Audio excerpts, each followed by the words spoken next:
પ્રાર્થના સંદેશ ન્યૂઝમાં આપનું સ્વાગત છે। તાપી જિલ્લા સોનગઢ તાલુકાના માંડર ટોલ નાકા પર લોકો દ્વારા આંદોલન ચાલતું હોવા છતાં નેશનલ હાઈવે ઓથોરિટીના કોઈ પણ અધિકારી હાજર ન રહેતા અધિક કલેક્ટર તાપીએ પત્ર લખી જાણ કરી। સોનગઢ વ્યારા વચ્ચે આવેલ માંડર ટોલ નાકા પર તારીખ 26 માર્ચથી સ્થાનિક લોકો દ્વારા ટ્રાફિક જામ કરી આંદોલન ચલાવવામાં આવી રહ્યું છે। સવારે 10 કલાકથી ચાલુ થયેલ આંદોલનમાં બપોરે 2 કલાક સુધી નેશનલ હાઈવે ઓથોરિટી ઓફ ઇન્ડિયાના કોઈ પણ અધિકારી આંદોલન સ્થળે ફરકેલ ન હોય અને અગાઉ પણ આવા કેટલીક વાર લોકો દ્વારા આંદોલનો કરવામાં આવ્યા છતાં નેશનલ હાઈવે ઓથોરિટી ઓફ ઇન્ડિયાના કોઈ પણ અધિકારીઓ આંદોલન સ્થળે હાજર રહેતા ન હોવાથી આજરોજ બપોરે 2 કલાક સુધી નેશનલ હાઈવે ઓથોરિટી ઓફ ઇન્ડિયાના કોઈ અધિકારી આંદોલનના સ્થળે ન ફરકતા અધિક જિલ્લા મેજિસ્ટ્રેટ તાપી દ્વારા તાકીદે એક પત્ર project director national highway authority of India અને ટોલ મેનેજર માંડરને લખી જણાવવામાં આવેલ કે આંદોલનકારીઓ દ્વારા ટ્રાફિકને અડચણ કરી અને કાયદો વ્યવસ્થાની પરિસ્થિતિને જોખમ ઊભું કરવામાં આવેલ હોવા છતાં બપોરે 2 કલાક સુધી નેશનલ હાઈવે ઓથોરિટી ઓફ ઇન્ડિયાના કોઈ પણ સક્ષમ અધિકારીઓ માંડર ટોલ નાકા પર હાજર થયેલ નથી। આ પ્રકારના આંદોલનાત્મક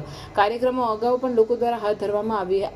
આવેલા ત્યારે પણ આવા કોઈ અધિકારી ટોલ નાકા પર ફરકેલ ન હતા અને national highway authority of India તરફથી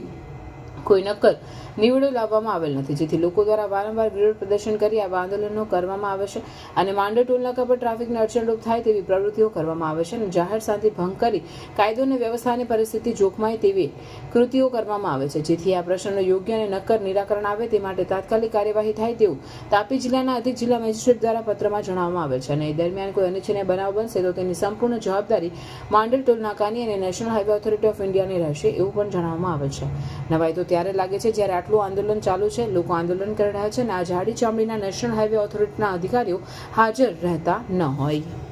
પ્રાર્થના સંદેશ ન્યૂઝની તમામ લેટેસ્ટ અપડેટ્સ માટે ચેનલને હમણાં જ લાઈક, શેર અને સબસ્ક્રાઇબ કરો।